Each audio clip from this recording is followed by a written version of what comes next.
চারটি আমল আপনি ছাড়বেন না, এটা আপনার জীবনের জন্য একবার অপরিহার্য করে নেবেন। আপনি যতদিন বাঁচবেন ভাববেন যে এই চারটি আমল আমার জীবনের সাথে অতপ্রতভাবে আমি জড়িত করে নিলাম, এটা আমি ছাড়বো না। 1 নম্বর, আপনি 5 ওয়াক্ত নামাজ ছাড়বেন না। আপনি যতদিন জীবিত থাকেন, যতদিন আপনার 5 ওয়াক্ত নামাজ পড়ার মতো সক্ষমতা থাকে, আপনি ততদিন পর্যন্ত নামাজকে কন্টিনিউ করে যাবেন। মরণের আগ মুহূর্ত পর্যন্ত আপনি নামাজটাকে কন্টিনিউ করে যাবেন। কারণ নামাজ এমন একটা বিষয়, এই নামাজের মাধ্যমে আল্লাহ রাব্বুল আলামিন আপনাকে জান্নাতি বলে ঘোষণা দিবেন, জান্নাতের চাবি আপনার হাতে দিবেন, জান্নাতের ফয়সালা আপনাকে দান করবেন।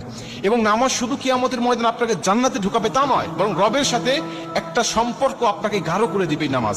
এই নামাজের মাধ্যমে দুনিয়াতে একটা ফ্রেশনেস মুড আপনাকে দিবে। এই নামাজের মাধ্যমে আল্লাহ পাক দুনিয়ার জমিনে আপনাকে একটা সুন্দর চরিত্র দান করবে। এই নামাজের মাধ্যমে আল্লাহ পাক বিভিন্ন খারাপ অশ্লীল কাজকর্ম থেকে আপনাকে বিরত রাখবে। অনেকে আছে নামাজও পড়ে বিভিন্ন অন্যায় অশ্লীলের সাথে জড়িত থাকে, নামাজও পড়ে সুদ ঘুষের সাথে জড়িত থাকে, নামাজও পড়ে বিভিন্ন অপরাধ কর্মের সাথে সে লিপ্ত থাকে। তারপরেও আমি বলবো আপনি নামাজ ছাড়বেন না, আপনি নামাজটাকে কন্টিনিউ করে যান। অনেকেই বলে নামাজও পড়তেছি সুদও খাচ্ছি, তাহলে কি করব? নামাজ ছেড়ে দিই, সুদ খাই। আপনি সুদ ছেড়ে দেন, নামাজটা আপনি কন্টিনিউ রাখেন। যদি আপনি মনে করেন না সুদ ছাড়তে পারতেছি না, ঘুষ ছাড়তে পারতেছি না, গুনাহ ছাড়তে পারতেছি না, আপনি তাই বলে আপনি নামাজ ছাড়বেন না।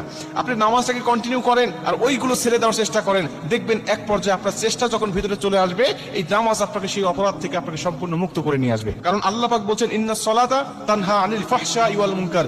এই নামাজ বিভিন্ন খারাপ অশ্লীল কাজ থেকে বিরত রাখে মানুষগুলোকে। এজন্য যতদিন বাঁচবেন আপনি নামাজটাকে কন্টিনিউ রাখার চেষ্টা করবেন, 1 নম্বর।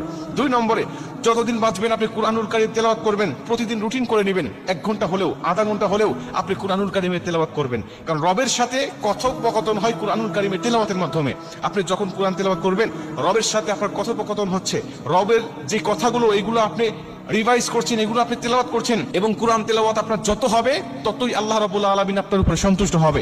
এজন্য প্রতিদিন আপনি রুটিন করে নেবেন, ফজরের পরে হোক, মাগরিবের পরে হোক, ইশা পরে হোক, আপনি আধা ঘন্টা 1 ঘন্টা কুরআনুল কারীম তেলাওয়াত করবেন। এবং কিছু আয়াত, কিছু সূরা আপনি বুঝে বুঝে তেলাওয়াত করার চেষ্টা করবেন, তাহলে অবশ্যই আল্লাহ পাক আপনার উপরে সন্তুষ্ট হবে। এটা হলো 2 নম্বরে। 3 নম্বরে, যতদিন বাঁচবেন আপনি হারামকে স্পর্শ করবেন না, হারাম খাবার খাবেন না, হারাম ইনকাম করবেন না, হারাম থেকে সবসময় বিরত থাকার চেষ্টা করবেন। কারণ হারাম থেকে যখন আপনি বিরত থাকবেন তখন আপনার ইবাদত কবুল হবে। আর হারাম থেকে যখন আপনি বিরত থাকবেন তখন আপনার দোয়া কবুল হবে। হারাম থেকে যখন বিরত থাকবেন তখন রব আপনার উপরে সন্তুষ্ট থাকবে। তাহলে সবকিছু আপনার জন্য দুনিয়ার জমিনে কল্যাণকর হয়ে যাবে। এজন্য 3 নম্বরে আপনি হারাম থেকে বিরত থাকার চেষ্টা করবেন।